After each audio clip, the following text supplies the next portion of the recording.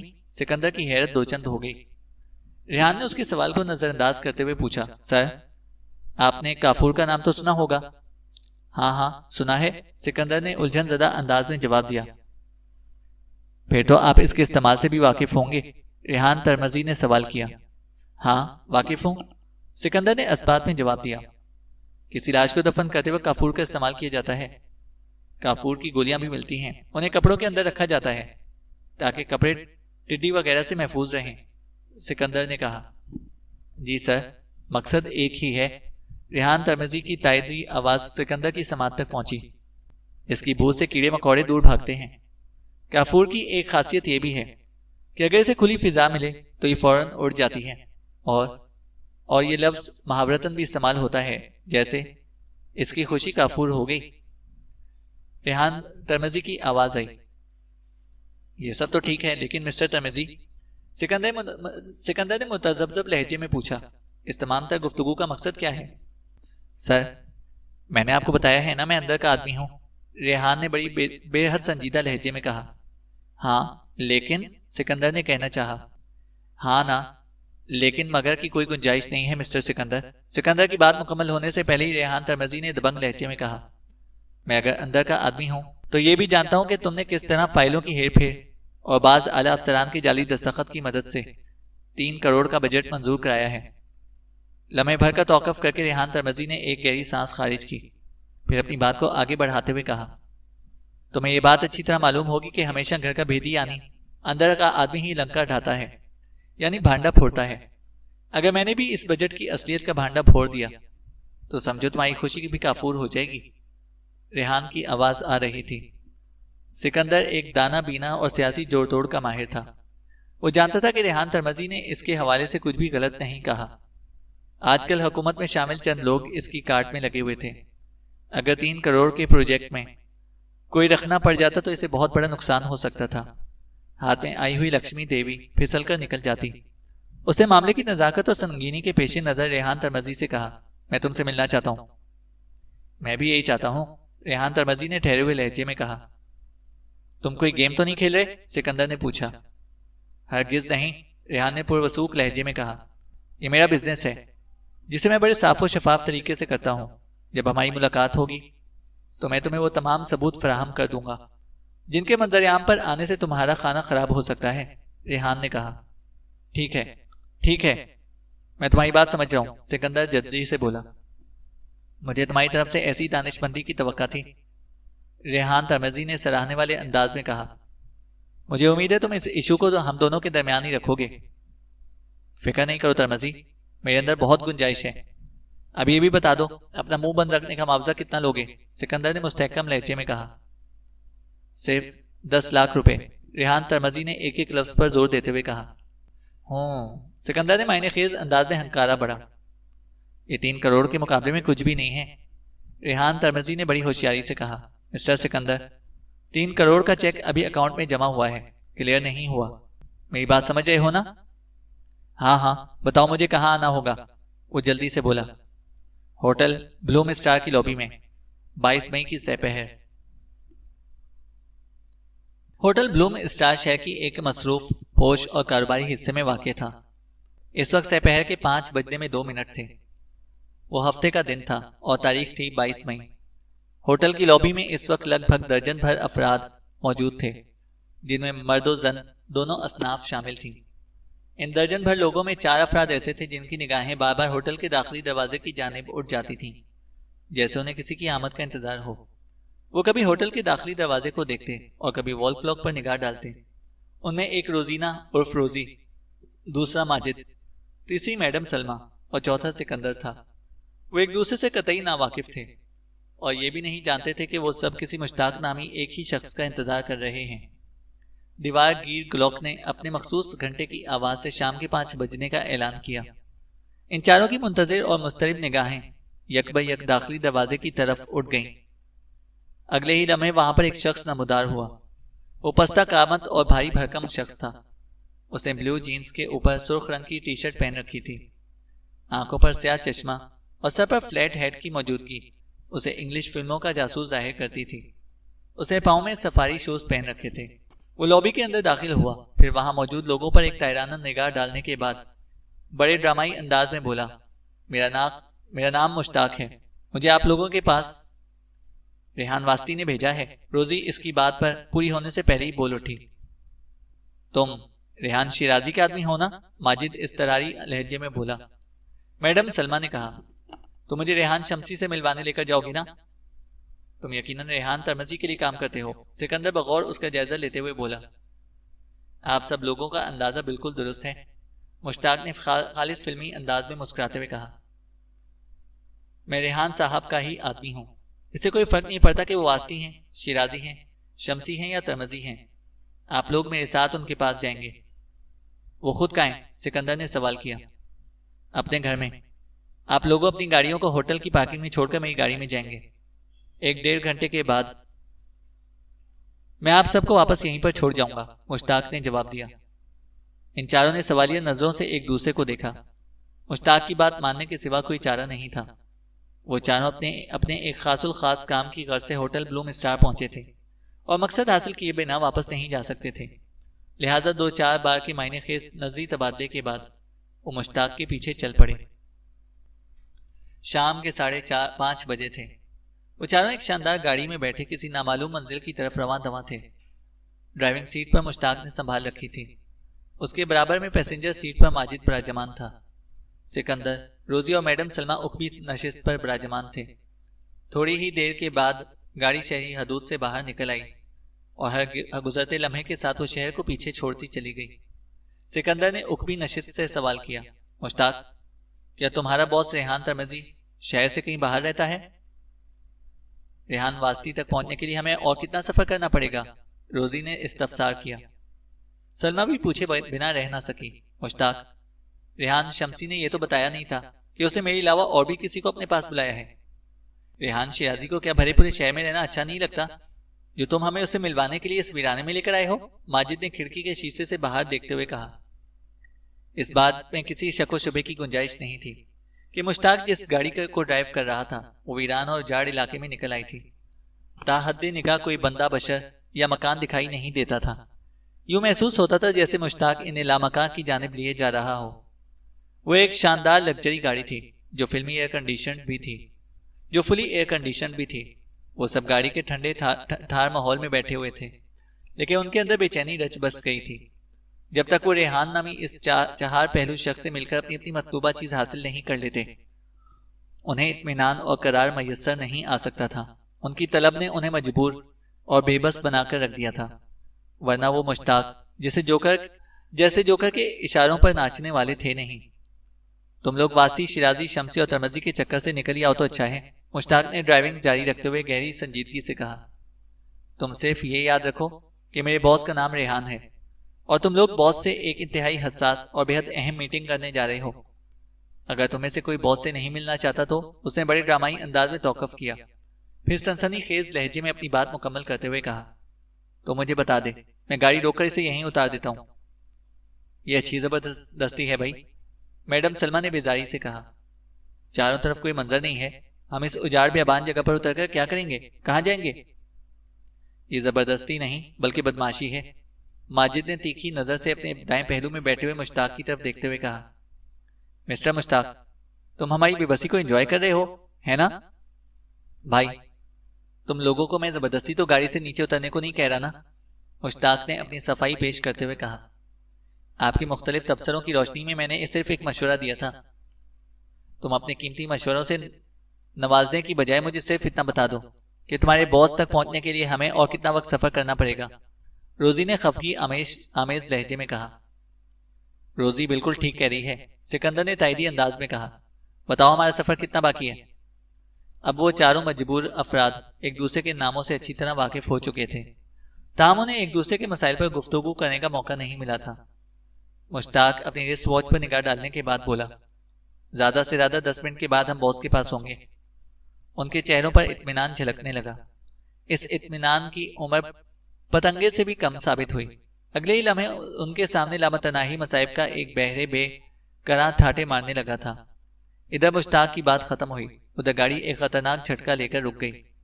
وہ چاروں پریشان نظروں سے ایک دوسرے کو دیکھنے لگے۔ گھبرانے کی ضرورت نہیں، مشتاق نے تسلی بھرے انداز میں کہا، میں دیکھتا ہوں کہ یہ کیوں ناراض ہو گئی ہے۔ بات کے اختتام پر مشتاق ڈرائیونگ سائیڈ کا دروازہ کھول کر گاڑی سے باہر نکل گیا۔ وہ گھوم کر گاڑی کے سامنے والے حصے تک پہنچا، پھر بونٹ اٹھا کر انجن پر جھک گیا۔ اب وہ گاڑی کے اندر بیٹھے ہوئے ان افراد کو نظر نہیں آ رہا تھا، یقیناً وہ بونٹ کے پیچھے انجن کے ساتھ مصروف تھا۔ اور گاڑی کے یکدم رک جانے کا سبب معلوم کرنے کی کوشش کر رہا تھا۔ یا اللہ، ہم بیٹھے بٹھائے کس مصیبت میں پھنس گئے، یہ روزی تھی۔ سلمہ نے گھور کر اس کی طرف کو دیکھا اور بولی، بیٹھے بٹھائے تو نہ کہو، ہم نے ضرور ایسا کچھ کیا ہے جس کی وجہ سے ہم اس ریحان کی بات ماننے پر مجبور ہو گئے ہیں۔ سلمہ نے کہا، کچھ بھی نہ کہا اور کہہ بھی گئے کہ عملی تفسیر بیان کی تھی۔ ماجد نے ان کی طرف دیکھے بغیر سپاٹ سی آواز میں کہا، ہمیں اپنے اپنے گریبان میں جھانک کر دیکھنا چاہیے۔ اپنے گریبان کے اندرونی ماحول سے کون واقف نہیں، سکندر نے کسی فلسفی کے انداز میں کہا۔ اس وقت ضرورت ہے دوسروں کے گریبانوں میں جھانکنے کی۔ آپ میری بات کا غلط مطلب نہ لیں، میں صرف یہ کہنا چاہتا ہوں کہ ہمیں ایک دوسرے کے سامنے کھل جانا چاہیے، ہمارے حق میں یہی بہتر ہوگا۔ تجویز تو اچھی ہے، ماجد نے بدستور گاڑی سے باہر دیکھتے ہوئے کہا، لیکن کہیں آرام سے بیٹھے تو بات بھی ہو۔ اب اس مردود کے سامنے اپنے میلے کپڑے دھونا کیا اچھا لگے گا؟ ماجد بولا۔ مردود سے اس کی مراد تھی مشتاق۔ مشتاق کا ذکر ایسے ہی ثابت ہوا جیسے ماجد نے شیطان کو پکار لیا ہو۔ ادھر اس کی بات ختم ہوئی، ادھر گاڑی کا بونٹ ایک زوردار آواز کے ساتھ گرا۔ ان چاروں نے بے اختیار گاڑی کی باہر دیکھا۔ انہیں 100% یقین تھا کہ مشتاق نے گاڑی کا بونٹ گرایا ہوگا۔ بونٹ تو اپنی جگہ پر واپس پہنچ چکا تھا، مگر مشتاق کہیں نظر نہ آ رہا تھا۔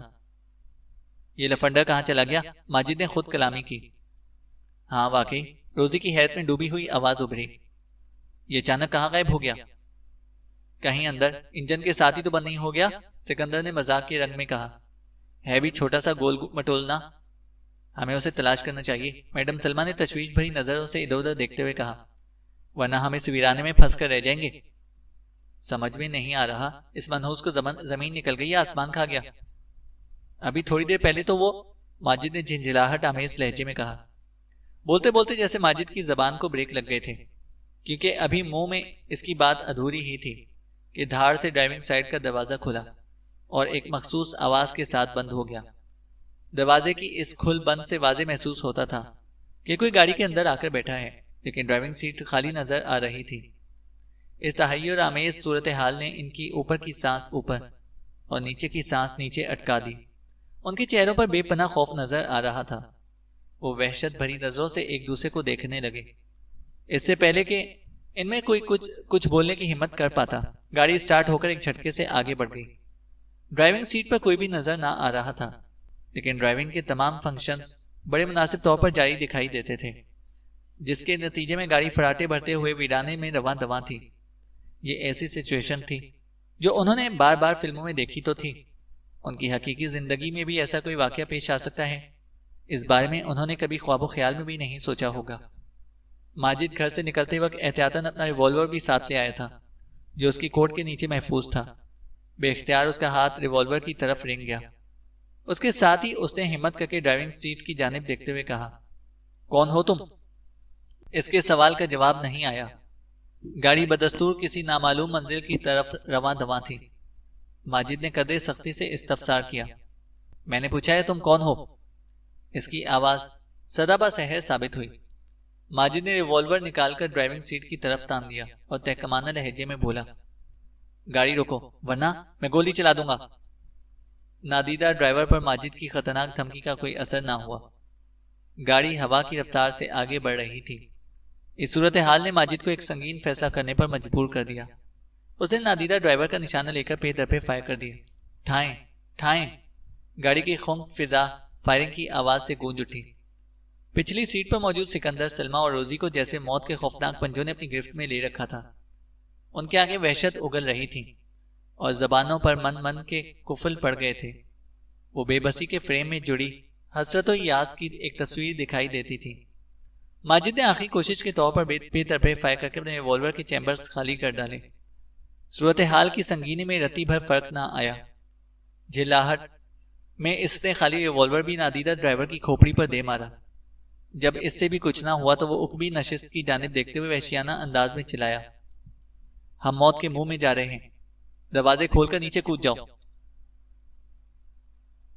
ویرانے میں استعادہ وہ قلعہ نما گھر ہیبت اور وحشت کی منہ بولتی تصویر تھا۔ کسی زمانے میں وہاں درجنوں افراد سکونت پذیر تھے، لیکن امتداد زمانے نے اس کا اندر باہر بدل کر رکھ دیا تھا۔ اس وقت وہاں صرف دو افراد موجود تھے، ایک زندہ اور دوسرا مردہ۔ مردہ ایک جادوگرنی تھی، جس کی لاش کو تابوت سمیت زندہ شخص قربان قبرستان سے کھود کر اس ویران اجاڑ گھر میں لے کر آیا تھا۔ پرویز نامی وہ زندہ شخص بڑی اسپیشل قسم کی شکتی حاصل کرنے کے لیے مارتھا نامی جادوگرنی کی لاش کے ساتھ ایک شیطانی عمل کرنا چاہتا تھا۔ وہ اس وقت تہخانے میں رکھے مارتھا کے تابوت کے سامنے موجود تھا۔ تابوت ایک میز کے اوپر رکھا تھا اور شیطان کا پیروکار پرویز تابوت کے سامنے کھڑا تھا۔ بس چند منٹ اور، پرویز نے تابوت پر نگاہ جما کر اضطراری انداز میں ہاتھ ملتے ہوئے کہا، پھر میرا عمل شروع ہو جائے گا۔ یوں محسوس ہوتا تھا وہ تابوت میں ساکت و جامد پڑی مارتھا کی لاش سے مخاطب ہو۔ میں نے اپنے دستے راست موسیٰ کو ایک خاص مشن پر روانہ کیا ہوا ہے۔ وہ 5-6 منٹ میں کامیاب واپس لوٹنے والا ہے۔ وہ چاروں احمق اسے مشتاق کے نام سے جانتے ہیں، لیکن وہ مشتاق نہیں، موسیٰ ہے۔ وہ چاروں اتنی آسانی سے یہاں تک آنے والے نہیں تھے۔ اس سلسلے میں سر یعنی شیطان نے میری اور موسیٰ کی بھرپور مدد کی ہے۔ ان کے خلاف سارا مواد مجھے سر ہی نے مہیا کیا ہے، اور ویران علاقے میں مشتاق یعنی موسیٰ کو نادیدہ بنا کر سر نے گویا ان چاروں کی سٹی گم کر دی ہوگی۔ ماجد نے ہیرو بننے کی کوشش میں اپنا ریوالور بھی خالی کر ڈالا، گدھا کہیں کا۔ وہ بڑی محبت اور لگاوٹ سے مارتھا کے تابوت پر ہاتھ پھیرنے لگا۔ آج میں سر کی ہدایت پر عمل کر کے اپنا ایک دیرینہ خواب پورا کرنے میں کامیاب ہو جاؤں گا۔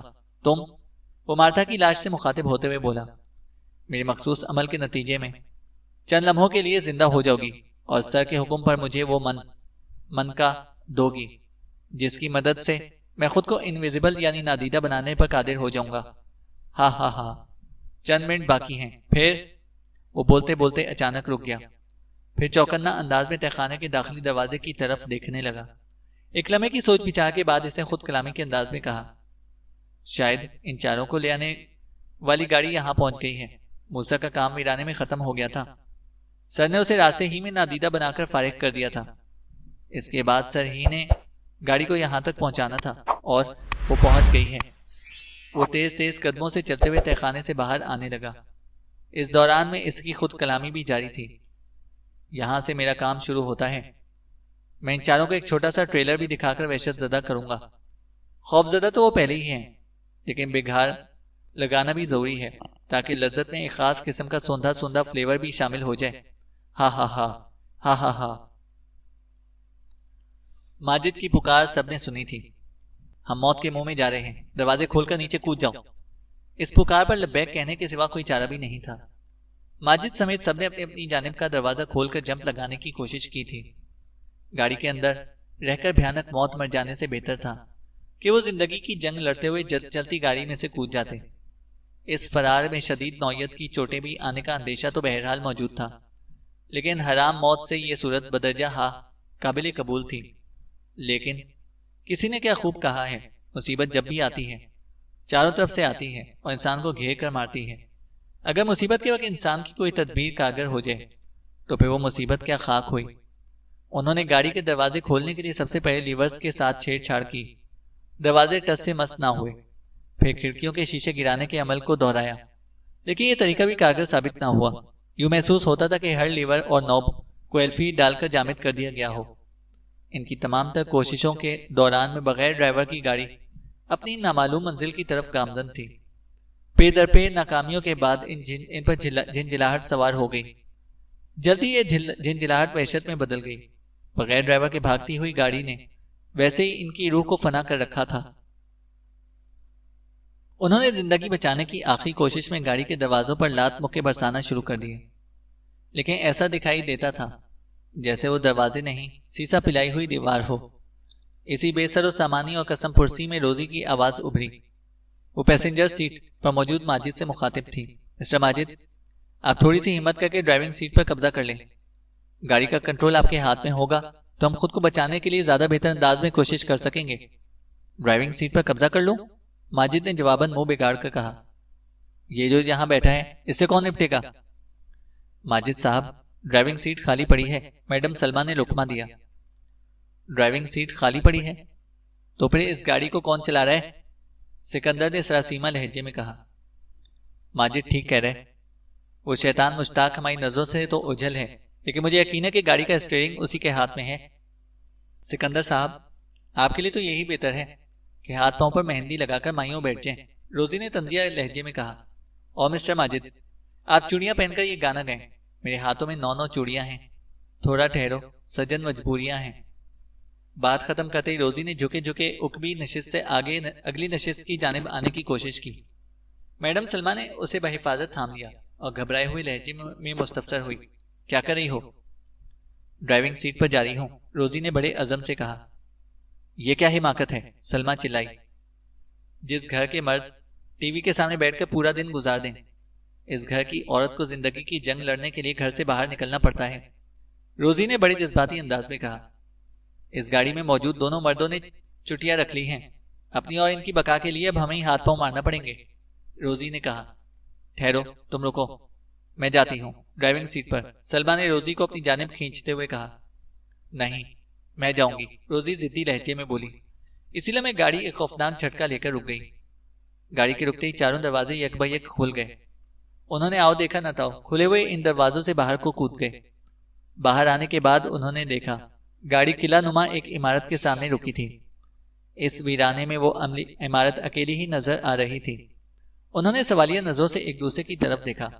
سلمہ نے کہا، ہمیں اس مکان کے اندر پناہ لینا چاہیے۔ ہرگز نہیں، روزی کے لہجے میں قطعیت تھی۔ ماجد نے پوچھا، اتنی شدت سے انکار کی وجہ؟ اس کی مخاطب یقیناً روزی ہی تھی، لہٰذا روزی نے ہی اسے جواب دیا۔ اگر کوئی شیطانی قوت اس گاڑی کو ڈرائیو کر کے یہاں تک لائی ہے تو اس کے پیچھے اس کا کوئی غلیظ مقصد بھی چھپا ہوگا۔ اس پر اسرار اور ہیبت ناک عمارت کے سامنے گاڑی روکنے کا واضح مطلب ہے کہ وہ بدماش ہمیں یہیں پہنچانا چاہتا تھا۔ اس نے لمحاتی توقف کر کے ایک گہری سانس لی، پھر بات مکمل کرتے ہوئے بولی، میں تو کسی قیمت پر بھی اس عمارت کے اندر قدم نہیں رکھوں گی، روزی نے کہا۔ مجھے بھی یہ عمارت آسیب زدہ دکھائی دیتی ہے، سکندر نے سہمی ہوئی نظر سے اس قلعہ نما عمارت کی جانب دیکھتے ہوئے کہا۔ اگر اس عمارت کے اندر پناہ نہیں لینا تو پھر ہمیں فی الفور یہاں سے فرار ہو جانا چاہیے، سلمان نے تجویز پیش کی۔ لیکن فرار کے لیے ہم اس منحوس گاڑی کا سہارا نہیں لیں گے، ماجد نے ڈوٹوک انداز میں کہا۔ اگلے ہی لمحے وہ چاروں اس بات پر اتفاق کر چکے تھے کہ جتنی جلدی ممکن ہو انہیں اس وحشت زدہ اجاڑ بیابان مقام سے دور نکل جانا چاہیے۔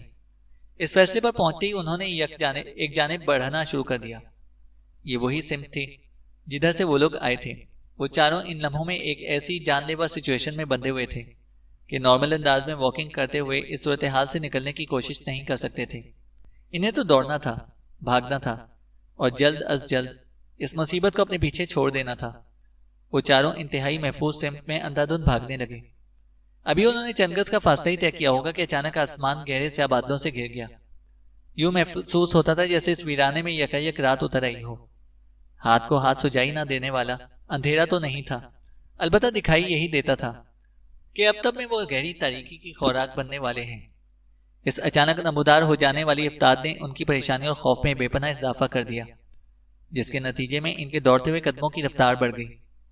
وہ موت سے نجات کے لیے زندگی کی دوڑ میں اپنا اپنا حصہ ڈال رہے تھے کہ دلوں پر ہیبت طاری کر دینے والی آواز کے ساتھ بادل گرجے۔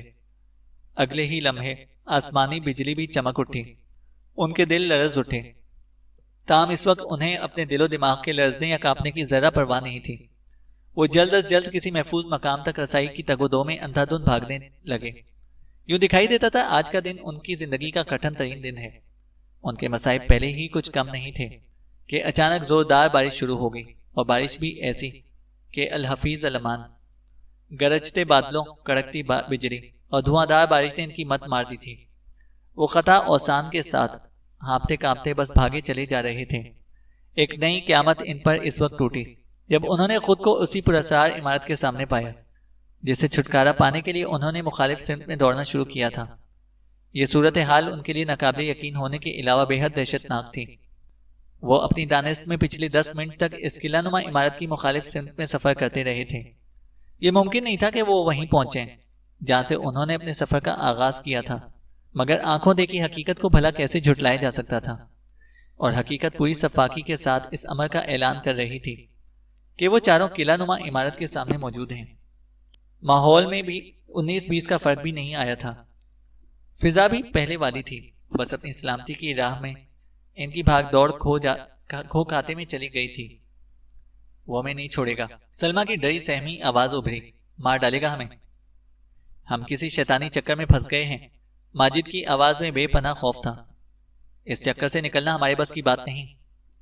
کاش ہم نے اس منحوس ریحان ترمزی کی بات نہ مانی ہوتی، سکندر نے افسوسناک انداز میں گردن جھٹکتے ہوئے کہا۔ ماجد نے تائیدی لقمہ دیا اور اس خبیث مشتاق کے جھانسے میں نہ آتے۔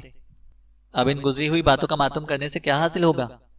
روزی نے بگڑے ہوئے لہجے میں کہا۔ جو ہونا تھا ہو چکا، اب یہ سوچو کہ اس مصیبت سے کیسے نکلیں۔ یہ نیک کام تمہارے سوا اور کوئی بھی نہیں کر سکتا۔ ماجد نے تیکھے انداز میں روزی کی طرف دیکھا۔ روزی کے چوڑیوں والے ریمارکس نے ماجد کو سلگا رکھا تھا۔ سکندر بھی مہندی اور مائیوں والے ٹائٹلز کو ابھی تک نہیں بھولا تھا۔ اس نے ماجد کی بات میں گرہ لگانے میں ایک لمحے کی تاخیر نہ کی اور کہا، اس کی مخاطب بھی یقیناً روزی ہی تھی۔ میں سمجھتا ہوں ہمیں سے زیادہ بہادر اور عقلمند تم ہی ہو۔ تم جو بھی تجویز کرو گی ہم تمہارے پیچھے ہیں۔ تم ہماری عظیم قائد ہو، سکندر کہہ رہا تھا۔ اگر میں نے کبھی پھولن دیوی پر کچھ بنانے کی ضرورت محسوس کی تو تم میری سوپ سیریل کی ہیروئن ہو، ماجد نے طنزیہ لہجے میں کہا، اور اس سوپ کا ٹائٹل سانگ ہوگا۔ ہم لوگ یہاں ویرانے میں پکنک منانے نہیں آئے، سلمان نے ماجد کی بات کاٹتے ہوئے کہا۔ آپس کے لا یعنی اختلافات کو بھلا کے یہاں سے نکلنے کے بارے میں سوچو۔ ہم اس وقت مکمل طور پر شیطان کے چنگل میں ہیں۔ اس نادیدہ گرفت سے نکلنے کے سلسلے میں ہماری تمام کوششیں اس کی شیطانی قوت کے سامنے ناکام ہو چکی ہیں۔ اگر ہم نے غفلت کا مظاہرہ کیا اور آپس میں الجھتے رہے تو وہ ہمیں چن چن کر ختم کر ڈالے گا۔ شیطان کتنا ہی طاقتور کیوں نہ ہو، وہ رحمان سے زیادہ بھاری نہیں ہو سکتا، روزی نے چٹانی لہجے میں کہا۔ ہم اپنی غلطیوں کے سبب اگر شیطان کے ہتھے چڑھ گئے ہیں تو رحمان ہمیں اس سے مصیبت سے نجات دلائے گا۔ یہ خبیث شیطان اگر ایک بار میرے سامنے آ جائے نا تو میں اس کی… روزی کی بات مکمل ہونے سے پہلے قلعہ نما عمارت کا داخلی دروازہ مخصوص چڑچڑاہٹ کے ساتھ واہ ہوا۔ پھر اس کھلے ہوئے دروازے کے فریم میں پرویز نمودار ہوا۔ اس نے لبوں پر شیطانی مسکراہٹ سجا کر باری باری ان چاروں کے چہروں کا جائزہ لیا، پھر بڑے مشفقانہ لہجے میں بولا، میرے بچوں تم آگے، میں کافی دیر سے تمہارا ہی انتظار کر رہا تھا۔ یہ آواز ان چاروں کی سماعت کے لیے نامانوس نہیں تھی۔ روزی نے اضطراری انداز میں کہا، ریحان واسطی؟ ریحان شیرازی؟ ماجد کی سرسراتی ہوئی آواز نکلی۔ ریحان شمسی؟ سلمہ چونک کر بولی۔ ریحان ترمزی؟ سکندر کے لہجے میں حیرت تھی۔ وہ چاروں بھیگے کپڑوں اور سکڑے ہوئے جسموں کے ساتھ ایک کمرے میں ایک لمبے سے صوفے پر بیٹھے تھے۔ ان کے سامنے ایک ریوالونگ چیئر پر پرویز موجود تھا جو ان کے لیے ریحان تھا، چاہے کسی بھی ورائٹی کا ریحان کیوں نہ ہو۔ انہوں نے ریحان کی مخصوص پچ اور ووکل سے اسے پہچان لیا تھا۔ اسی شخص نے مختلف اوقات میں انہیں فون کر کے مخصوص رقم کے ساتھ اپنے پاس آنے کے لیے کہا تھا۔ پرویز یعنی ریحان نے ان کی ایسی کمزوریوں کو ہتھیار کے طور پر استعمال کیا تھا کہ وہ اس کا مطالبہ ماننے پر مجبور ہو گئے تھے۔ اب دیکھنا یہ تھا کہ وہ بھی اپنے وعدے کا پاس کرتا ہے یا نہیں۔ کمرے کے ایک کونے میں بڑی سی میز پر ایک ٹی وی مانیٹر رکھا ہوا تھا۔ مانیٹر کے نزدیک ہی ڈی وی ڈی اور وی ٹی آر پلیئرز وغیرہ بھی موجود تھے۔ ٹی وی مانیٹرز کو مخصوص کیبلز کے ذریعے ڈی وی ڈی پلیئر اور وی ٹی آر کے ساتھ منسلک کیا گیا تھا۔ کمرے میں لائٹ کا مناسب انتظام نظر آتا تھا، مگر ان میں سے کسی کی سمجھ میں یہ نہیں آ رہی تھی کہ دور دراز علاقے کے اس سنسان بیابان مکان میں لائٹ کہاں سے آئی تھی۔ انہیں اس قلعہ نما مکان کے گرد و نواح میں کوئی الیکٹرک پول یا اسی نوعیت کا کوئی تار دکھائی نہیں دیا تھا۔ جنریٹر کے بارے میں بھی نہیں سوچا جا سکتا تھا۔ اگر اس انرجی اور روشنی کا سورس کوئی جنریٹر تھا تو اس کی مدھم یا تیز آواز سنائی دینا لازمی بات تھی، جو کہ سرے سے نہیں تھی۔ اب آ جا کر کسی انورٹر یا یو پی ایس کے بارے میں ہی سوچا جا سکتا تھا۔ پرویز نے بڑی کھوجدار نظر سے ان چاروں کے چہروں کے تاثرات کا جائزہ لیا، پھر ٹھہرے ہوئے لہجے میں استفسار کیا، تم لوگ میری مطلوبہ چیز تو لائے ہو نا؟ اس کا واضح اشارہ اس کی رقم کی جانب تھا جو اس نے حصہ بقدر جثہ کے مصداق فردن ان سے طلب کی تھی۔ انہوں نے یک بیک زبان ہو کر اسبات میں جواب دیا۔ پھر ماجد نے کہا، لیکن اس گھر کے باہر ہم جس نوعیت کی صورتحال سے گزرے ہیں، اس نے جیب، بٹوا، پرس، ہر شے کو شابور کر دیا ہے، اور اس کے ساتھ ہی تمہاری مطلوبہ رقم بھی بھیگ چکی ہے۔ اس سے کوئی فرق نہیں پڑتا، پرویز نے بے اعتنائی کے ساتھ کہا۔ یہ کرنسی نوٹ کسی حسین و جمیل محبوبہ کی طرح ہوتے ہیں، بھیگنے کے بعد کچھ زیادہ ہی پرکشش اور جاذب نظر ہو جاتے ہیں، پرویز نے کہا۔ روزی اس کی عامیانہ تمثیل پر برا سا منہ بنا کر رہ گئی اور خفگی آمیز لہجے میں بولی، لیکن جب تک تم مجھے میری چیز نہیں دو گے میں تمہیں ہرگز 2 لاکھ روپے نہیں دوں گی۔ تم ایک بینکر ہو نا آخر، پرویز نے ایک شیریں چوٹ کی۔ دن رات فگرز کے چکر میں الجھی رہتی ہو، معاملہ 25,000 کا ہو یا 2 لاکھ کا، لین دین کرتے وقت بڑی اسٹرک ہو جاتی ہو، کوئی آزمانے کی خاطر ہی صحیح، ذرا سی بھی اونچ نیچ کرے تو مارنے مرنے پر تل جاتی ہو۔ کوئی تمہیں شدت سے چاہتا ہے لیکن تمہیں کوئی پرواہ نہیں، تم اس کے جذبات کو بھی کیلکولس کے ڈسپلے پر مینیج کرنے کی کوشش کرتی ہو۔ اینی ہاؤ، وہ ذرا دیر کو تھما، ایک گہری سانس لی اور پھر اضافہ کرتے ہوئے بولا، میں تمہاری خواہش کا احترام کروں گا، بلکہ تم سب اپنی اپنی کمزوریوں کو حاصل کرنے کے بعد مجھے ادائیگی کرو گے، یہ میرا وعدہ ہے، پرویز نے کہا۔ تم نے اپنے جس آدمی کو بلوم اسٹار ہوٹل ہمارے پاس بھیجا تھا وہ کیا بلا تھا یہ تم نہیں جانتے؟ اس نے ہمارے ساتھ کیا بدتمیزی کی ہے؟ سلمان نے پوچھا۔ سب جانتا ہوں، اب اس کو بھول جاؤ، وہ قصہ پائینہ بن چکا ہے، وہ بڑے تحمل سے بولا۔ لیکن وہ سب کیا تھا؟ سکندر پوچھے بنا رہ نہ سکا۔ وہ تو کچھ بھی نہیں تھا، پرویز نے سکندر ہی کے انداز میں جواب دیا اور دوسروں کے جانب متوجہ ہوتے ہوئے بولا، اب میں آپ لوگوں کو ٹی وی مانیٹرز پر وہ زرعی نمونے ڈسپلے کر کے دکھاتا ہوں جن کو حاصل کرنے کے لیے تم یہاں آئے ہو، تاکہ تمہیں یقین آ جائے کہ میں نے تم لوگوں کے ساتھ کوئی دھوکہ نہیں کیا، پرویز نے کہا۔ لیکن یہ انتہائی غیر اخلاقی ہوگا کہ سلمہ بات کی بات ادھوری رہ گئی۔ اس وقت تم چاروں ایک حمام میں موجود ہو، پرویز سلمہ کی بات کاٹتے ہوئے بولا، اور تم میں سے ہر ایک یہ بات اچھی طرح جانتا ہے کہ ایک حمام میں موجود لوگوں کا کسی سے کچھ بھی چھپا ہوا نہیں ہوتا۔ مجھے یقین ہے تم لوگ ایک دوسرے کے کارنامے دیکھ کر انہیں فراموش کر دو گے، اسی میں تمہاری بھلائی ہے۔ ان چاروں میں سے کوئی کچھ نہ بولا۔ وہ تھوڑی دیر پہلے قلعہ نما مکان کے باہر جس نوعیت کے تحیر آمیز اور وحشت خیز حالات سے گزرے تھے، اور اس کے باوجود بھی وہ پرویز کے بلاوے پر گھر کے اندر آ گئے تھے، تو اس میں پرویز کی سحر انگیز آواز کا اثر تھا۔ وہ پرویز کے سامنے خود کو ایک عجیب سی بے بسی اور لاچارگی کے عالم میں محسوس کرتے تھے۔ آخر کو وہ شیطان کا ہونہار چیلا تھا، کوئی مذاق نہیں تھا۔ آئندہ 10 منٹ کے اندر پرویز نے ڈی وی ڈی اور ڈی وی میں کیچر مواد کو ٹی وی مانیٹر ڈسپلے کر کے انہیں دکھا دیا۔ سکندر اور سلمہ کے حوالے سے کچھ دستاویزی فوٹیجز بھی تھے، وہ بھی اسکرین پر چلا دیے گئے۔ پرویز کی اس محنت کے نتیجے میں ان چاروں کو یقین آ گیا کہ پرویز نے ان کے ساتھ کوئی غلط بیانی یا فراڈ نہیں کیا۔ اگلے مرحلے پر پرویز نے نہایت دیانتداری کے ساتھ انہیں ان کے اعمال نامے کے زندہ جاوید ثبوت فراہم کر دیے۔ انہوں نے پرویز کی مطلوبہ بھیگی ہوئی رقم اس کے حوالے کر دی۔ ماجد ایک جھٹکے سے اٹھ کر کھڑا ہو گیا اور بولا، اب ہم جائیں؟ کہاں جاؤ گے عظیم پروڈیوسر صاحب؟ پرویز نے استہزائیہ لہجے میں پوچھا۔ اپنے گھر، اور کہاں؟ ماجد نے حیرت بھری نظر سے اس کی طرف دیکھا۔ جو ہارر پلے یہاں شوٹ ہونے والا ہے اس کے ایگزیکٹو پروڈیوسر تو تم ہی ہو، پرویز نے طنزیہ انداز میں کہا۔ تمہیں تو سیٹ پر موجود رہنا ہوگا۔ ہارر پلے؟ یہ کیا بکواس ہے؟ ماجد نے غصیلے لہجے میں پوچھا۔ ہاں، ایک دم ہارر، رگوں میں خون منجمد کر دینے والا، پرویز نے ڈرامائی انداز میں کہا۔ اور تم چاروں اس پلے کے کردار ہو۔ تمہارے علاوہ بھی ایک اور کردار ہے، میں بہت جلد تمہیں اس 5ویں کردار تک پہنچانے والا ہوں، پرویز نے کہا۔ یہ تم نے کون سی نئی کہانی شروع کر دی؟ روزی کے استفسار میں جھنجھلاہٹ بھری تھی۔ تم لوگوں کے لیے یہ نئی کہانی ہوگی مگر میرے لیے نہیں، پرویز نے بڑے مکروہ انداز میں روزی کو جواب دیا۔ اور یہ کہانی اسی 5ویں کردار کے گرد گھومتی ہے جو اس گھر کے تہخانے میں ایک تابوت کے اندر بند ہے، پرویز بولا۔ تابوت کے اندر؟ سلمان نے کپاتی ہوئی آواز میں کہا۔ کیا تم کسی لاش کا ذکر کر رہے ہو؟ کریکٹ، پرویز نے تصدیقی انداز میں کہا۔ تم بہت ذہین ہو میڈم سلمہ۔ تم کسی لاش کا مدعا ہمارے سر ڈالنے کا ارادہ تو نہیں رکھتے؟ سکندر نے تیکھے انداز میں پوچھا۔ تمہاری کھوپڑی الٹا سوچتی ہے سکندر بابو، پرویز نے مذاق اڑانے والے انداز میں کہا۔ میں لاش کا مدعا تمہارے سر نہیں بلکہ تم چاروں کا مدعا اس لاش کے تابوت ڈالنے کا ارادہ رکھتا ہوں، پرویز نے کہا۔ کیا مطلب ہے تمہارا؟ روزی بگڑ کر بولی۔ مطلب بہت سادہ اور آسان ہے، پرویز نے ٹھہرے ہوئے لہجے میں کہا۔ میں تم چاروں کی مدد سے اس تابوت کے ساتھ ایک دلچسپ کھیل کھیلوں گا۔ کیا تمہیں معلوم ہے اس تابوت کے اندر کس کی لاش بند ہے؟ ہمیں کچھ معلوم نہیں، سلمہ کی سہمی ہوئی آواز خارج ہوئی۔ میں بتاتا ہوں، پرویز نے مدبرانہ انداز میں کہا۔ تابوت کے اندر ایک معروف جادوگرنی مارتھا کی لاش رکھی ہوئی ہے جس کا انتقال چند روز پہلے ہوا تھا۔ میں خاص عمل کے لیے مارتھا کے تابوت کو قبرستان سے نکال کر اس ویران سنسان مکان میں لے کر آیا ہوں، پرویز نے کہا۔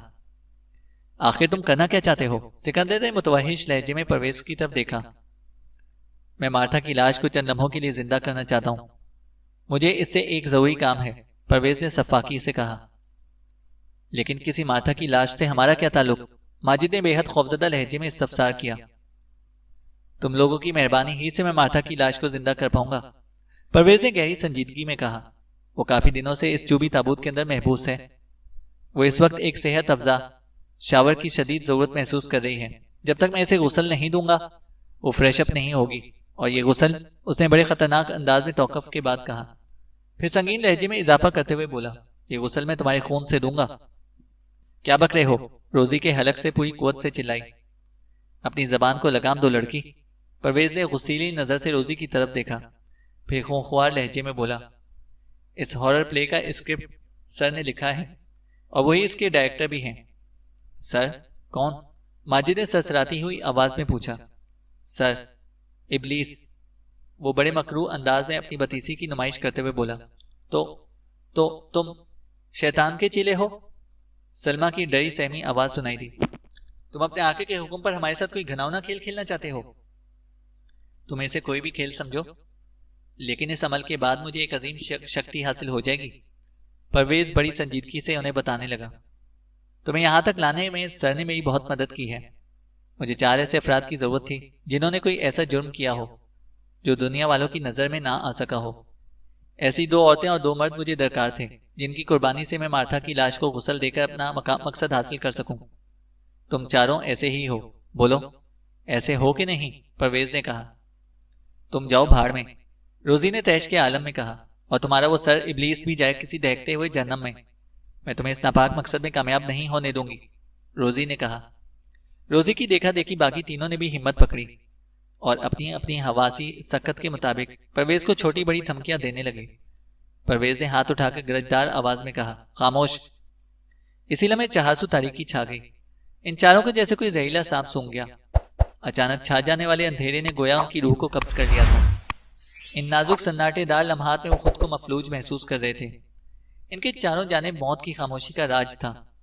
اس سے پہلے کہ ان کے ذہن سوچنے سمجھنے کے قابل ہو جاتے یا وہ ہاتھ پاؤں کو حرکت دینے کی پوزیشن میں آتے، کسی عورت کی دل دوز چیخ نے اس مکان کے در و دیوار کو ہلا کر رکھ دیا۔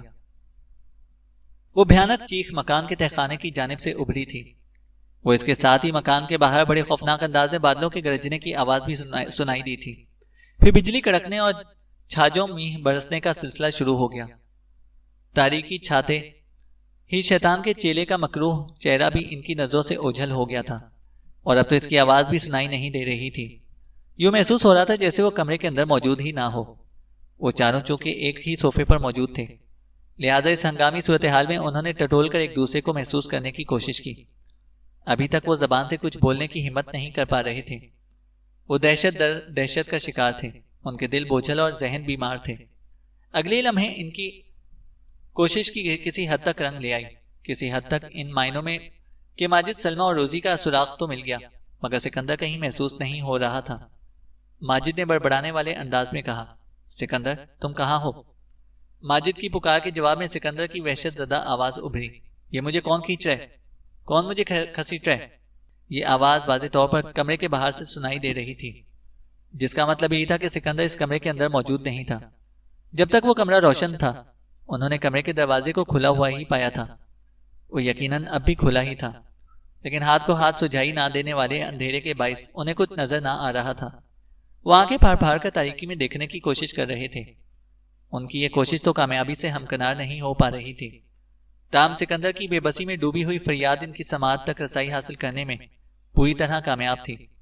وہ متوحش آواز میں چلا رہا تھا، میرے پاؤں کو چھوڑ دو، مجھے گھسیٹ کر کہاں لے جا رہے ہو؟ پلیز مجھے چھوڑ دو، مجھے معاف کر دو، میں پھر کبھی عوام کے حصے کی لوٹی ہوئی دولت کو اپنی ذات پر خرچ نہیں کروں گا۔ اے شیطان کے چیلے، تم مجھ سے 10 لاکھ کیا 10 کروڑ لے لو، مگر میری جان بخش دو، پلیز مجھے جانے دو، پلیز۔ الو کا پٹھا، گدھے کا بچہ، جس شیطان کے چیلے نے اس کی بھینٹ دینے کے لیے اس کا انتخاب کیا تھا، وہ اسی سے زندگی کی بھینک مانگ رہا ہے۔ بعض لوگ ایسے ناعاقبت نا اندیش ہوتے ہیں کہ موت کو نکاح کے سامنے محو رقص دیکھ کر بھی اس کی سنگینی کا ادراک نہیں کرتے۔ ان لمحات میں بھی ان کی زبان سے ڈھنگ کا کوئی کلمہ جاری نہیں ہوتا۔ سکندر کی آہو بکا جاری تھی کہ کمرے کے دروازے کے باہر روشنی کا ایک تیز جھماکہ سا ہوا۔ پھر اس جھماکے نے ایک اسپاٹ لائٹ کی صورت اختیار کر لی۔ اس اسپاٹ لائٹ کے روشن دائرے کے اندر انہوں نے ایک وحشت ناک منظر دیکھا۔ پاؤں کے سوا سکندر کے جسم کو انہوں نے فرش پر گھسٹتے ہوئے دیکھا۔ پاؤں روشن دائرے سے باہر تھے، جبھی نظر نہیں آ رہے تھے۔ یوں محسوس ہوتا تھا جیسے تاریکی میں چھپی ہوئی کوئی طاقت سکندر کو پاؤں سے پکڑ کر کھینچے لیے جا رہی ہو۔ وہ بری طرح گردن اور دونوں ہاتھ چھٹک رہا تھا، لیکن کھینچنے والا اس کی داد فریاد پر کان دھرنے کے موڈ میں نظر نہیں آتا تھا۔ دیکھتے ہی دیکھتے روشن دائرہ اور سکندر کا تڑپتا پھڑکتا بدن ان کی نگاہوں سے اوجھل ہو گیا۔ کمرے کے باہر کا ماحول ایک مرتبہ پھر تاریکی میں ڈوب گیا۔ شیطان کے چیلے پرویز نے انہیں شاید یہ ٹریلر دکھا کر واضح کرنے کی کوشش کی تھی کہ عنقریب ان کا حشر بھی کچھ ایسا ہی ہونے والا ہے۔ کمرے میں خیمہ زن شب وجور میں وہ ایک دوسرے کے چہرے کو دیکھ نہیں سکتے تھے، اور یہ ان کے حق میں بہتر تھا، ورنہ اس وقت ان کے چہروں پر اور آنکھوں پر جس انداز کی وحشت اور دہشت موجود تھی وہ انہیں ڈرانے کے لیے کافی تھی۔ یہ شیطان کا چیلا ہمیں باری باری شکار کرنے کا ارادہ رکھتا ہے۔ سلمہ نے بالآخر موت کے سکوت کو توڑا۔ مجھے یقین ہے وہ سکندر کو گھسیٹ کر تہخانے کی طرف لے کر گیا ہے، جہاں اس حرافہ مارتھا کا تابوت رکھا ہوا ہے۔ اف خدایا، اس خبیث کی شکل پر کیسی عیاری اور مکار چمک رہی تھی۔ پکے ہوئے آڑو کی صورت والے کمبخت نے کتنی ہوشیاری اور چال بازی سے ہمیں اس آسیب زدہ مکان میں بند کر دیا ہے۔ کاجل بھری شیطانی آنکھوں کے ساتھ جب وہ پوری بتیسی نکال کر ہنستا تھا تو مجھے اس سے گھن آنے لگتی تھی۔ یہ اس مردود کو کوسنے کا وقت نہیں ہے، روزی نے سرزنش کرنے والے انداز میں کہا۔ ہمیں یہاں سے نکلنے کی کوشش کرنی چاہیے۔ اگر ہم اسی کمرے میں ہاتھ پر ہاتھ رکھے بیٹھے رہے تو اگلی باری ہم تینوں میں سے کسی ایک کی ہوگی، روزی نے کہا۔ لیکن ہم جائیں تو جائیں کہاں؟ سلمہ نے بے بسی سے کہا۔ اگر شیطان کے چیلے کے پاس گندی قوتیں ہیں تو ہمیں بھی خدا نے سوچنے سمجھنے کی صلاحیت دی ہے، روزی نے بڑے مضبوط لہجے میں کہا۔ ہمیں فوری طور پر اس کمرے سے نکل کر بیرونی دروازے کی جانب بڑھنا ہے۔ روزی کی تجویز سلمہ اور ماجد کو پسند آئی۔ وہ تینوں ایک عزم کے ساتھ اٹھے، اپنے ہاتھ ایک دوسرے کے ہاتھ میں دیے اور ایک کمپنی کی شکل میرے کمرے کے دروازے کی سمت میں بڑھنے لگے۔ اسی لمحے مکان کے تہخانے کی جانب سے سکندر کی درد میں ڈوبی ہوئی ایک وحشت ناک چیخ بلند ہوئی۔ یوں محسوس ہوتا تھا جیسے شیطان کے پیروکار نے سکندر کو بڑی صفاقی کے ساتھ ذبح کر ڈالا ہو۔ وہ تینوں ہاتھ میں ہاتھ دیے، طوفانی رفتار کے ساتھ اندازے کی انگلی تھام کر اس قلعے نما مکان کے داخلی دروازے تک پہنچنے کی کوشش کر رہے تھے۔ ان کے ارد گرد ہر طرف تاریکی کا راج تھا۔ انہیں کچھ پتا نہیں تھا کہ سامنے کیا ہے اور دائیں بائیں کیا۔ ان کی تیز رفتاری کسی بھی مرحلے پر خطرناک ثابت ہو سکتی تھی، لیکن اس کے سوا اور کوئی چارہ بھی تو نہیں تھا۔ جہنمی بلائیں ان کے تعاقب میں تھیں، اور وہ پہلی فرصت میں اندھیرے میں چھوڑے ہوئے تیر کی مانند اپنے ہدف تک پہنچنے کے لیے رواں دواں تھے۔ پھر وہی ہوا جس کا خدشہ ایک ایک انچ پر موجود تھا۔ سلمہ کو بھاگتے ہوئے کسی شے سے ٹھوکر لگی۔ یہ جھٹکا اتنا زوردار تھا کہ روزی کے ہاتھ سے اس کا ہاتھ چھوٹ گیا اور وہ لڑکتی ہوئی اندھیرے میں کچھ دور چلی گئی۔ اس گرنے اور لڑکنے سے یقیناً اسے شدید نوعیت کی چوٹیں آئی تھیں، جبھی اس کے حلق سے کربناک چیخ بلند ہوئی۔ روزی نے اندازہ لگایا کہ سلمہ اس سے محض 3 گز کے فاصلے پر موجود تھی۔ رک جاؤ ماجد، روزی نے ماجد کے ہاتھ کو جھٹکا دیا۔ ہم سلمہ کو ساتھ لیے بغیر آگے نہیں بڑھیں گے۔ حماقت نہ کرو روزی، ماجد نے انتہائی خود غرضی سے کہا۔ ہمارے پاس وقت بہت کم ہے، تم صرف اپنی فکر کرو۔ میں ایسا نہیں کر سکتی ماجد، وہ اس کے ہاتھ سے اپنا ہاتھ چھڑاتے ہوئے بولی۔ سلمہ ہماری ساتھی ہے، ہم سب ایک ایسی کشتی کے مسافر ہیں جس کے پہندے میں اچانک ایک شگاف نمودار ہو گیا ہے۔ ہم ایک دوسرے کی مدد سے ایک دوسرے کو بچانا ہے۔ میں سلمہ کو بیچ منجھدار میں چھوڑ کر ساحل کی جانب تیراکی نہیں کر سکتی، روزی نے کہا۔ تم دونوں جاؤ جہنم میں، ماجد نے بپھری ہوئی آواز میں کہا اور دروازے کی جانب دوڑ لگا دی۔ لعنت ہے تمہاری مردانگی پر، کسی چھیل چھبیلے رنگ رنگیلے کی اولاد، روزی نے حلق کے بل چیخ کر کہا۔ تم واقعی ان مردوں میں سے ہو جو چوڑیاں پہن کر پورا دن ٹی وی کے سامنے بیٹھ کر گزار دیتے ہیں، اور ان کی گھر والیاں گھر کا چولہا روشن رکھنے کے لیے ہر ایلی میری نظر کو اپنے سراپے پر سہتی ہیں۔ ان کا پندار ہر روز زخمی ہوتا ہے، لیکن وہ کرچی کرچی بدن کے ساتھ گھر کے چولہے کو بجھنے نہیں دیتی۔ خدا تمہیں اور تم جیسے تمام مردوں کو غارت کرے، روزی نے چلا کر کہا۔ روزی کے ان زہریلے الفاظ کا ماجد پر کوئی اثر نہ ہوا۔ اس نے پیچھے مڑ کر دیکھنے کی زحمت کبھی گوارا نہ کی۔ اسے ان لمحوں میں سب سے زیادہ اپنی جان کی فکر تھی، اور وہ جان بچانے کے لیے جلد از جلد بیرونی دروازے تک پہنچنا چاہتا تھا۔ ایک تو موجودہ حالات نے روزی کو چراغپا کر کے رکھا تھا، دوسرے وہ فطری طور پر بھی آتش مزاج تھی۔ آتشی برج اسد کے تحت پیدائش نے اسے اور بھی جوشیلا اور مار دھاڑ سے بھرپور شاہکار بنا دیا تھا۔ اس کی قریبی دوست بخوبی جانتی تھیں کہ جب وہ جلال میں ہوتی تھی تو بڑے فراٹے سے مردوں کی بولتی بھی بند کروا دیا کرتی تھی، اور یہی سب اس نے ماجد کے ساتھ بھی کیا تھا۔ ماجد پر لعنت بھیجنے کے بعد وہ سلمیٰ کی جانب متوجہ ہوئی، لیکن اس دوران میں سلمیٰ پر ایک قیامت ٹوٹ پڑی تھی۔ تاریکی میں اس کی گھٹی گھٹی آواز ابھری، چھوڑ دو مجھے، کون ہو تم؟ میری گردن کیوں دبا رہے ہو؟ صورتحال کی نزاکت کا اندازہ لگاتے ہی روزی نے تاریکی میں اس جانب جست بھری جدھر سلمیٰ کی پھنسی پھنسی آواز سنائی دی تھی، لیکن تب تک دیر ہو چکی تھی۔ روزی نے 10 گز کے فاصلے پر اپنے آگے ایک ایسی آواز سنی جیسے کوئی اناج سے بھری ہوئی بوری کو گھسیٹ رہا ہو۔ اس نے ایک لمحے میں اندازہ لگا لیا کہ وہ سلمیٰ کا خاموش بدن تھا۔ کسی نادیدہ گندی قوت نے گردن دبا کر اس کی آواز کو معدوم کر دیا تھا۔ اس کی یادداشت میں سلمیٰ کے آخری الفاظ ابھی تک تازہ تھے، چھوڑ دو مجھے، کون ہو تم؟ میری گردن کیوں دبا رہے ہو؟ روزی گھسٹنے کی آواز کے ساتھ ساتھ تاریکی میں آگے بڑھنے لگی۔ اس کی اولین کوشش یہی تھی کہ کسی طرح سلمیٰ کے بے آواز جسم کو پکڑنے میں کامیاب ہو جائے، لیکن اگر وہ 5 قدم سلمیٰ کی سمت میں بڑھتی تو گھسیٹنے والا 6 قدم اسے آگے کھینچ لیتا۔ روزی نے ہمت نہ ہاری اور آگے ہی آگے بڑھتی چلی گئی۔ اس دوران میں وہ دل ہی دل میں اس پکے ہوئے آڑو کے چہرے والے ابن شیطان ریحان واسطی پرویز کو بھی کوستی جا رہی تھی۔ اس کے کوسنوں میں سب سے دلچسپ کوسنا یہ تھا، کمبخت نے اس بار اسپاٹ لائٹ بھی روشن نہیں کی۔ اگر روشنی کا دائرہ کہیں پڑ رہا ہوتا تو میں بآسانی اسے دیکھ لیتی کہ سلمیٰ ہے کس سمت۔ وہ گھپ اندھیرے کو پاٹتے ہوئے بڑی تیزی سے آگے بڑھ رہی تھی کہ اس کے وجود کو ایک دھکا سا لگا۔ اسے یوں محسوس ہوا جیسے وہ بلندی سے پستی کی جانب لڑک گئی ہے۔ جلدی اس کی سمجھ میں آ گیا کہ وہ زینے پر پھسلی تھی۔ اگلے لمحے ایک قیامت خیز خیال نے اسے لرزا کر رکھ دیا۔ نیچے کی جانب جانے والے زینے کا ایک ہی مطلب تھا کہ وہ مکان کے تہخانے کی طرف جا رہی تھی، جہاں کسی مارتھا نامی جادوگرنی کی لاش تابوت میں رکھی تھی، اور یہ شیطان کا فرزند ریحان واسطی ان کے خون سے مارتھا کی لاش کو غسل دے کر چند لمحوں کے لیے اسے زندہ کرنا چاہتا تھا۔ ان خطرناک خیالات کے ساتھ ہی روزی کے جی میں خواہش پیدا ہوئی کہ وہ اسی زینے کی کگر کو تھام کر خود کو تہخانے میں پہنچنے سے بچا لے، لیکن اس سے پہلے کہ اس کا ہاتھ کسی قدمچے کی کگر کو پکڑنے میں کامیاب ہوتا، اس کا سر بڑی زور سے کسی سخت سہ کے ساتھ ٹکرایا اور اس کی آنکھوں کے سامنے اندھیرا پھیلتا چلا گیا۔ اندھیرا تو پہلے اس کے تمام تر ماحول پر چھایا ہوا تھا۔ اس چوٹ نے تو اس کے دماغ کو تاریکی کے حوالے کر دیا تھا۔ اس کی سماعت نے جو آخری آواز سنی وہ سلمیٰ کی بلبلاہٹ کی تھی۔ اسے یوں محسوس ہوا جیسے شیطان کی اولاد نے سلمیٰ کے نرخرے پر کسی کن چھری کو آزما ڈالا ہو۔ پھر اس کا ذہن تاریکی میں ڈوبتا چلا گیا۔ روزی کو کچھ اندازہ نہیں تھا کہ وہ کتنی دیر تک بے ہوش رہی تھی۔ اس کی آنکھ کسی گڑگڑانے کی آواز سے کھلی تھی۔ اس نے فوراً ملتجی آواز کو پہچان لیا۔ وہ ڈرامہ پروڈیوسر ماجد تھا، جسے شیطان کے چیلے نے ایک کھلے ہوئے تابوت پر الٹا لٹکا رکھا تھا۔ تہخانے کے اندر ملگجی سی روشنی دکھائی دے رہی تھی۔ یہ روشنی اس مشعل سے پھوٹ رہی تھی جو تابوت کے قریبی ایک دیوار پر آویزاں تھی۔ ماجد پوری طرح اس کے رحم و کرم پر دکھائی دیتا تھا۔ شیطان کے پیروکار کے ہاتھ میں ایک تیز دھار چھری روزی کو صاف دکھائی دے رہی تھی، جس کا خطرناک پھل ماجد کی گدی کے اوپر ٹکا ہوا تھا۔ ریحان واسطی یعنی پرویز کی پشت روزی کی طرف تھی اور وہ زینے کے تاریک حصے میں پڑی تھی۔ پرویز کی نظر اس پر نہیں پڑ سکی تھی، جبکہ روزی اس کی کارروائی کو بڑی آسانی سے دیکھ رہی تھی۔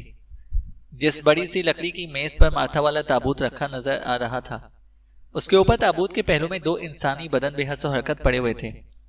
وہ یقیناً سکندر اور سلمیٰ کے مردہ جسم تھے، جن کی وہ شیطان بھینٹ چرا چکا تھا، اور چند لمحوں بعد ان میں ایک تیسرے مردہ بدن کا اضافہ ہونے والا تھا، ڈرامہ پروڈیوسر ماجد کے بدن کا۔ روزی سلمیٰ کی بہیمانہ موت کا تصور کر کے لرز اٹھی۔ اسی لمحے ماجد کی منت سماجت اس کے سماعت سے ٹکرائی۔ دیکھو، میں نہیں جانتا تم ریحان شیرازی ہو یا کوئی اور، بس تم مجھے معاف کر دو۔ جاں بخشی کے بدلے میں تم مجھ سے جتنی بھی دولت مانگو گے میں دینے کو تیار ہوں، اور اگر تمہیں قربانی کے لیے اور انسانوں کی بھی ضرورت ہے تو میں مہیا بھی کرنے کو تیار ہوں۔ اداکاری کے شوق میں میرے پاس لاتعداد لڑکے اور لڑکیاں آتے ہیں، میں ان میں سے درجن بھر تمہیں دینے کو تیار ہوں۔ تم جتنا چاہو ان کا خون بہانا، بس تم مجھے یہاں سے جانے دو۔ تمہیں تمہارے پیر استاد ابلیس کا واسطہ، مجھے چھوڑ دو، تمہارا یہ احسان میں زندگی بھر یاد رکھوں گا۔ ماجد کی منت خوشامد کا پرویز پر کوئی اثر نہ ہوا اور اس نے تکبیر پڑھے بغیر ماجد کا جھٹکا کر دیا۔ روزی سے یہ دل دوز منظر دیکھا نہ گیا اور اس نے گھبرا کر آنکھیں بند کر لیں۔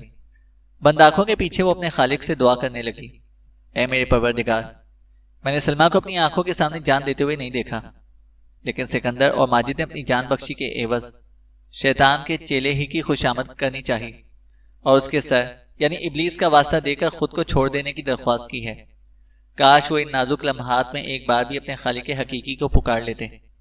وہ سخت بے وقوف تھے، اس لیے حرام موت مارے گئے، لیکن اے میرے معبود، میں تیرے سوا کسی کو نہیں جانتی، تو ہی میرا خالق ہے، تو ہی میرا مالک ہے۔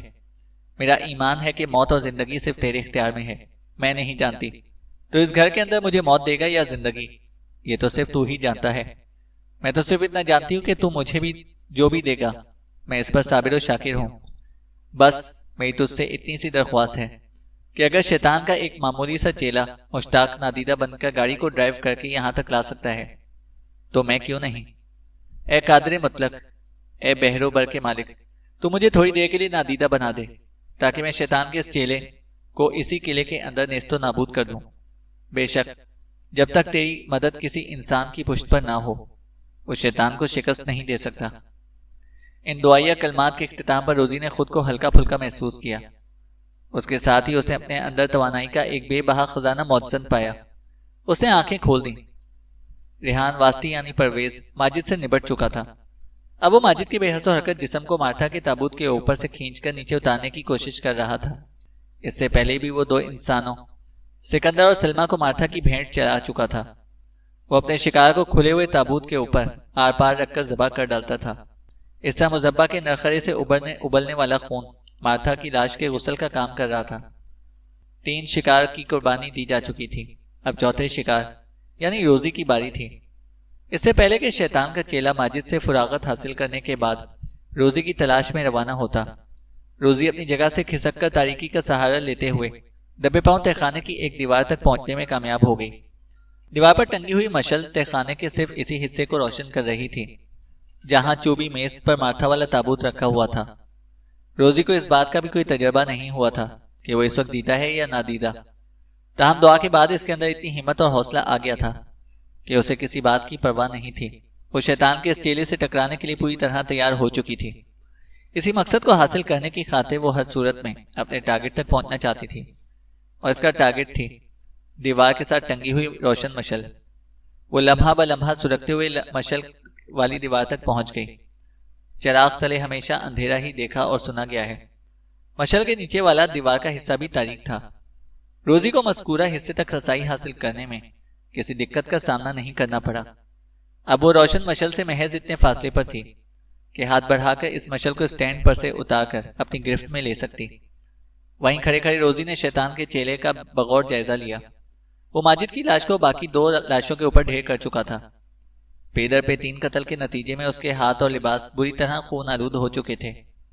لہو کے متعدد چھینٹے اس کے چہرے پر بھی دیکھے جا سکتے تھے، جن کی وجہ سے اس کی پکے ہوئے آڑو والی شکل کی ہیبت ناکی اور درندگی میں کئی گنا اضافہ ہو چکا تھا۔ اسے دیکھ کر روزی کو کراہیت کا احساس ہوا۔ اس کا جی متلانے لگا۔ اس نے بڑی مشکل سے خود کو سنبھال لیا۔ اس وقت ایک سیکنڈ نہایت قیمتی تھا۔ اس کی ذرا سی لرزش بنا بنایا کھیل بگاڑ سکتی تھی۔ وہ سانس روک کر تاریکی میں کھڑے کھڑے اس لمحے کا انتظار کرنے لگی جب شیطان کا چیلا اس کی تلاش میں پیش قدمی کرتا۔ دعا کے مثبت اثر سے روزی کو یقین تھا کہ پرویز اس کی جانب بڑھنے کی بجائے اس کی تلاش میں مکان کے بالائی حصے کی طرف جائے گا۔ اگلے ہی لمحے اس کا یقین رنگ لے آیا۔ قدرت نے اس کا ساتھ دینے کا فیصلہ سنا تھا۔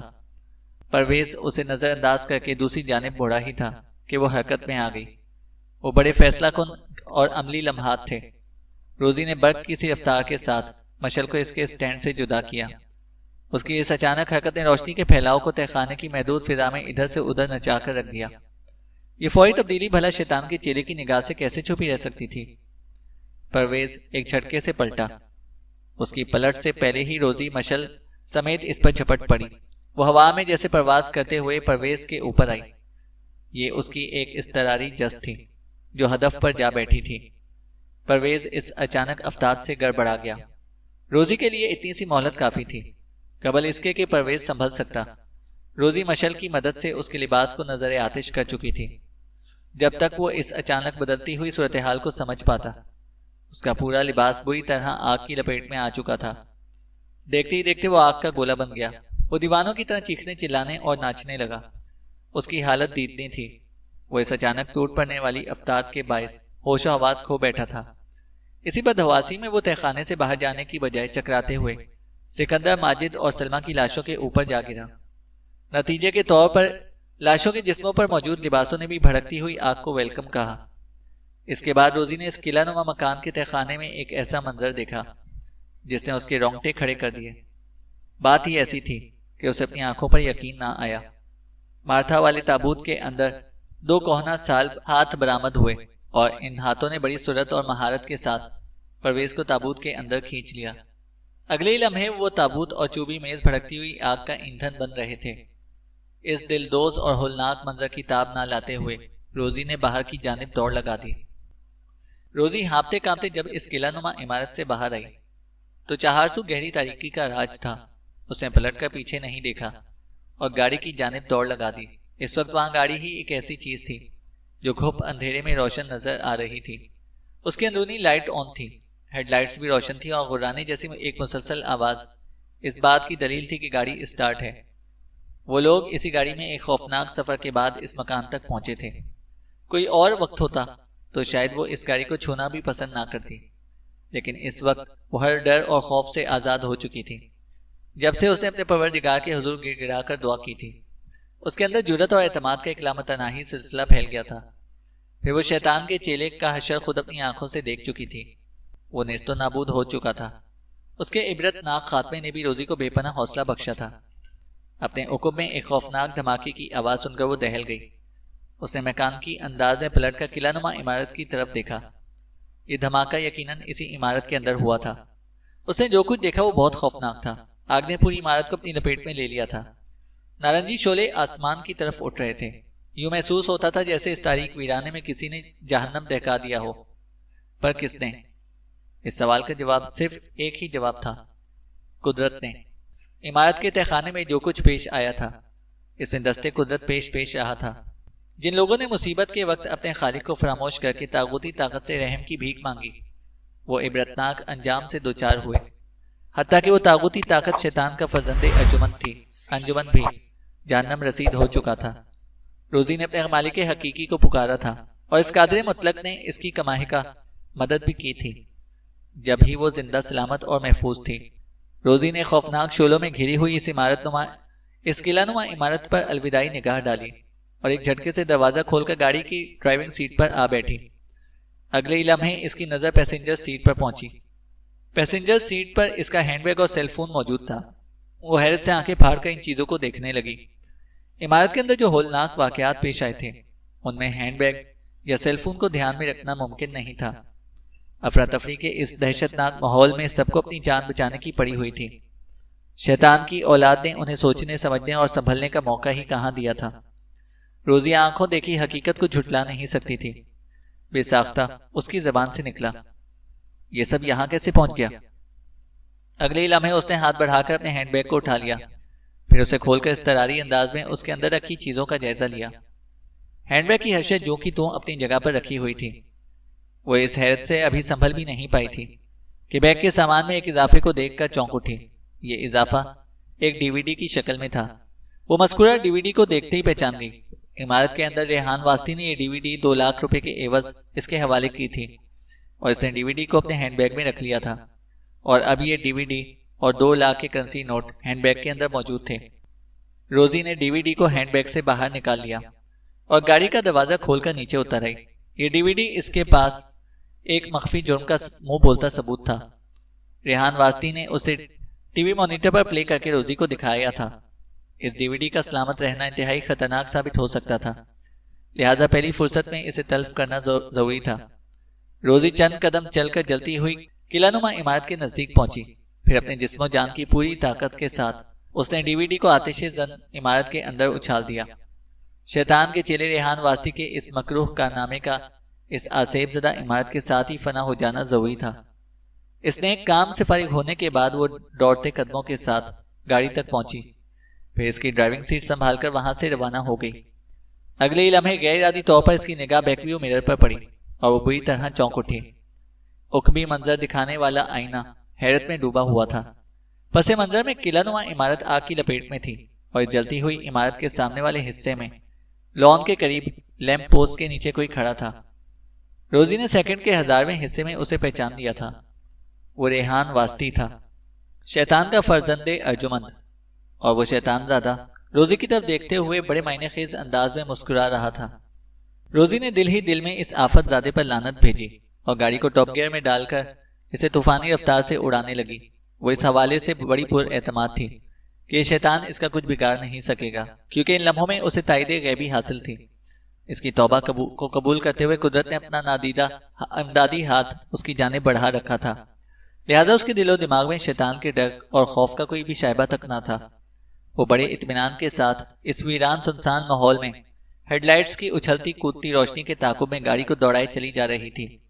یہ سچ ہے کہ جب تک دنیا میں ایک انسان بھی باقی ہے، شیطان کو فنا نہیں۔ وہ کسی نہ کسی روپ میں بہرحال زندہ رہے گا، اور رہتی دنیا تک انسان اور شیطان کے درمیان خیر و شر کی رسہ کشی بھی جاری رہے گی۔